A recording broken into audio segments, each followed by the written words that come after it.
omulabi yaffe omulungi webale kwekuumira kweno SDA UGTV era tukwaniriza butereevu nko SDA UGTV eno TV ey'omulembe mwanatu ate ekigambo kya Mukama Katonda for the word of God ye SDA UGTV mulungi omwagalwa webale kubeera naffe kakano tukomyewo programu yaffe mulamwa ku mulamwa omulamwa ku mulamwa tuba twogera ku nsonga ezo ate eziruma Munnayuganda ensonga ezo eziruma omuntu wa wansi akaseera kano abateesa batuuse dda era bagenda kweyanjula second emu ng'ate bwe tugenda mu maaso nze Kakoza Muzamiru omwanjuzi era omuteesesi wa programu eno mulamwa ku mulamwa. Amanya nze Nayiga Deborah. Okay. Mama kiri kitya? Amanya nze Namatalema mulamwa ku mulamwa n'erinnya lyakusatu eryo. Ate nange nze Irene Musafiri mulamwa ku mulamwa. Irene Musafiri mulamwa ku mulamwa. Amiina.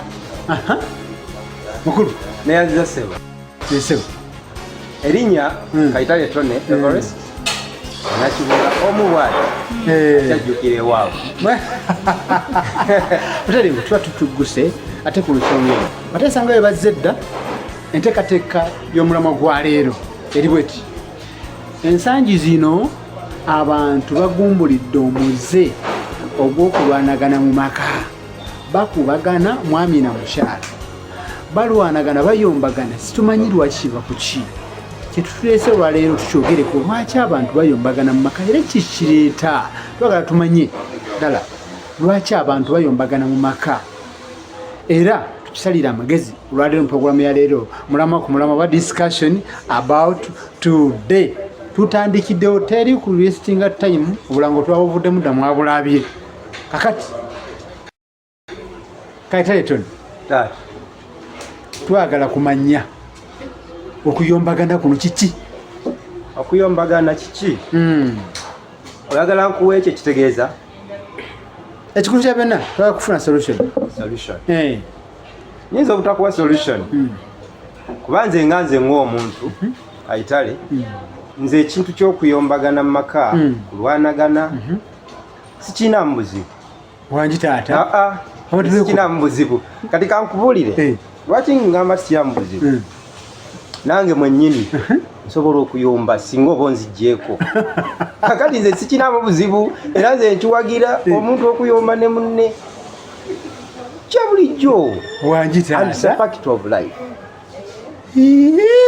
bwekiri mu bulamu tonda bwate bwagambye nti okuyomba kyo kituufu ne bayomba nga ye bwakireese. Irene Musafiri kiri kitya kuyombagana kuno? Okuyomba kuno nkulaba ng'eddagala wangi kubanga olaba abasajja mwena tebamanyi kukaaba omuntu buli lwakaabamu atuwolokoka naye olwokuba tebamanyi kukaaba nga bakikuumira ku mutima ekivamu nga baabika emitima kyova olaba abasajja bafa mangu bannamwandu nga bangi naye omuntu bw'ayombamu n'ayombamu atowolokoka gamba at least kasita nyongemu. okuyomba kuzaala okulwana abakyala bo balaba bamunyizaako wano katono ngadda mufumbira afumba akaaba afuguma akola atya agende buli lwakaaba atowolokoka naye bw'awulira nga kiganye ekifo ky'okikumira ku mutima ng'ojeru omwami ono ng'omutegeeza ekikunyizizza ayina okitegeera n'amanya nti ekintu kino bulwakikola kikuyisa buki bubi olwekyo okuyombamu kiyamba omuntu okutowoloka abantu abamu tubawulidde nga beetuze butale bwokyali kweno ate ekigambo kya Katonda SDA ate UGTV munanga mulungi omwagalwa tuli ku program discussion about today ate era mu Luganda nti mulamwa ku mulamwa tuli mu kukubaganya ebirowoozo ku kuyomba abateesa ababaddeko tubalabye naye tatuse okusaasira ku munnaffe Jovita talabiseeko leero obajjamu yamukutte tetumanyi ate ayinza okuba ate nga yalwadde tumusaasirako naye nga tukyagenda mu maaso wano twagala tumanye namata okuyombagana mu maka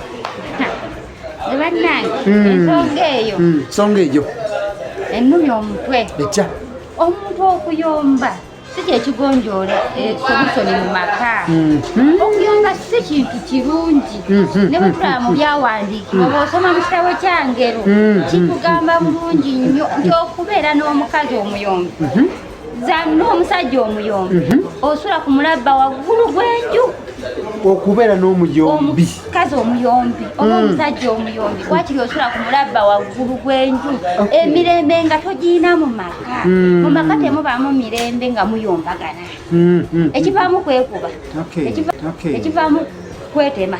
Tubalabye abatemeko abasajja obusungu n'amusalako obulago n'abugyako.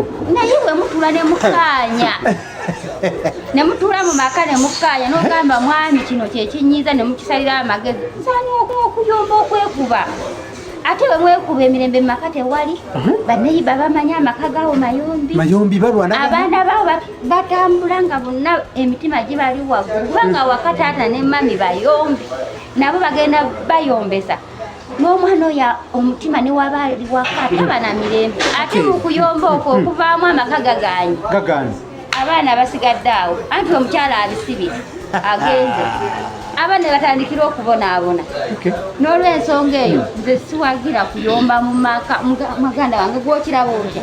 Okuyomba okwo sinange sikuwagira. Ennaku zino waliwo omuvubuka agamba twekube adi ku gundi muyimbi mwekube. Okuyomba okwo si kulungi lwaki genda yombagana ne munno mwekube osanga munno gweolwanaganye naye nga munafu oba omukuba n'afiira awo oleeta kweyogerako okubeera n'omusaayi ku ngalo zo. Ekintu ekitali kirungi ekisigala kikulumiza n'ekirala abaana boolese omufu na dead person balese baba tebagenda kuzibwa bulungi nga abazadde tebali bombi. Kwamba omuzadde bw'avaawo nga bivudde mu kuyomba kibanga tikigenda kulabika bulungi. Tekuba kulungi n'akamu ate n'ekirala ng'abayombi tebabawa kitiibwa yonna gy'oba oyita baba babayisaamu amaaso kubanga famire yammwe baya abayombi tosuubira kufunamu kalungi ku kiseera. Kwegamba tosuubira respect. Mwami Tony kigambwa nti okuyomba kuvaamu okulwana. Okivula mwami yayimbye oli beekube leeta ne mama ne taata ne mama wange bonna beekube. Kati amakulu gaakyo kitegeeza nti nno okuyomba kwe kusooka kulwana. Makulu Tony saagala kumanya lwaki owagira okulwana okuyomba byonna lwaki biwagira?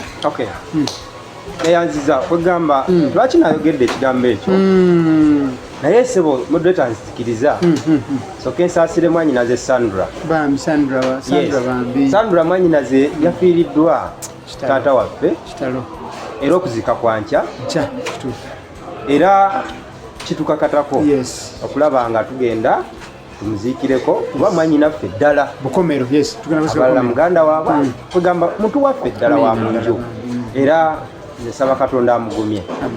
Naye family bambi tato yafde zika kwankya kitalo nnyo kitalo ddala. Naye bwe nkomawo ku mulamwa guno nze njogedde nga ntegeera bulungi ensonga lwaki ngamba nti okuyomba tekulina buzibu. Emirundi mingi omuntu omusanga ng'akoze ekintu naddala abakyala kati okengeze ku bakyala okimanyi bulungi nti omukyala asobola okutereka obusungu nga tayombye tanyiize talwanye naye lwokitegeera nti yatereka obusungu ng'akufumisa ekiso akeera olunaku lumu n'abulina ne buziba bulungi nnyo ne mwebaka n'ajjayo akasooka emitwetwe wali n'alyoka kakufumita ng'oli mu tulo bwagi taata abalala basalako obusajja olwokuba teyayombye nobiraba olowooza aba akitegese ku olwo tokisusiza obusungu akuŋŋaanya bukuŋŋaanye mpola ngayonguleko bwongere ne lukyo olunaku lumu kyonna kyakuŋŋaanyiza okumala ebbanga n'akituukiriza naye omuntu ono ayombayomba omanya ekimunyizizza bw'ojja leero n'ojja leeti nga kimunyiizizza n'ayombawo ekyo nga kisiimuuka buli wayomba nga kisiimuuka nga n'obusungu tutatereka kyekinjagaza omukazi omuyombi nze era omukazi omuyombi yonna gyali sinnawasa naye jangu omukazi omuyombi ssebo gwe njagalira ddala tatereka busungu baganda bange tufundikira ye tonagamba omuntu okuyomba kituufu nnyo nnyo kirungi era kitowolera omutima kitowolera omutima ddala akagambo akasembayo Irene nga tumaliriza kuyomba neyaza sebo okuyomba kuno omuntu bwe yeeyabya tafuuka wa bulabe mwami mukulu tone akyogeddeko omuntu buli lwayomba n'abeera naye amanya kino ekintu nkikola naye munnange takikola atya takyagala kati kimuwa okumanya nti okuyomba kuno okuba kummalako emirembe ajjawo bino ebireeta okuyomba ne munnange kummalako emirembe kakati ate noono naye ayambibwa kitatereka ku mutima busungu bunaamuleeta kukola kiki kikyamu kyoba olaba nze komenkereza nga ti abaani bwate basobola kuyiga kukaabako bayiga okuyombamuko yekyo abakyala bo basobola ekyo kyangu nnyo omukyala bwasanyuka akaaba bwafiirwa akaaba bwafuna kintu kyonna ekimusanyusiza era akaaba kwati abaami tebakisobola bayiga okuyombako oba bayiga okukaabamuko mukyala bwagambye nobadde okimanyi nti okukaaba ddagala mbadde sikamanyi nakayiga ngende mu maaso kwegamba muganda wange naawe oyagala kunoonya musajja muyombi ate lisayombe ntegeere ebyamuyombeza muteeketeke kati nga lwaki olinda ayomba obitegeere lwaki tomutegeera nga mugenda mu bufumbo n'otegeera ebimunyiiza n'ebimusanyusa n'otobikola kuleetawo nnyumba wabannange onaza okuyomba bakwetegekera tewali yetegekera kuyomba ebyo ebimuyombya muyige nga mwaka muwooleza ddala nti okuyomba kuno bw'oba otwala omukyala ng'omwogereza kizibu nnyo okulaga ebikolwa bye byonna oba empisa ze ez'obuntu omuntu atambuliramu ekirungi n'ekibi fena tuyambirwa Katonda n'anyigiriza ekibi ekituula mu ffe ekirungi nekisobola okuwaguza olwakyola okuba nti Katonda yasigala ategeera omuntu gwe yatonda tosobola kugamba nti nno omuntu tanyiige naye nze enkomekereza mbagamba puroguramu eno abaami muyiga okukaabamuko oba muyombe Irene agambye twekube olusinga kyandibanga si kirungi Debula akasembayo nze siri ku sayidi ya muganda wange Debula tuba akasembayo namata enfundikira nga ngamba okuyomba okuvumirira nnyo maka ensonga lwaki kuyomba kuno jjukira muyomba abaana weebali temugenda kubakweka mu bisenge kituufu abaana bano fe baba mentoringa example zonna azirabira ku mami ne dadi kituufu abaana abo bwe muyomba nga bali awo ebintu anyway byandikomye mu kisenge ate nga nasi kuyomba just kwogera ku nti mwami ate kino wakoze kino ate nga tulina kukola kino si byatuuka kuyomba kitegeera abaana bano bemusanga abatalina mpisa eyo bayomba n'abasomesa bakuba bannaabwe kubanga bagamba kasita ofumbira oba kasita owassa ofaayo nnyonnyonyo kikyolese ku nsi omwana gwolese ku nsi omulesi otya omunatarinze otya kubanga abo ye responsibility yaffe ne mukama yatuwa amina twekubeerera wabadde twagala nnyo abatugoberera okuyisa ebirowoozo byaffe ku TV yaffe eno SDA GTV program yaffe eno Mulamwa ku Mulamwa what discussion about today munna tudingana olundi ate ku Mulamwa mubeere bulungi mwekuumire kweno ate ekigambo kya Mukama SDA UG TV Mukama batwera omukisa mwera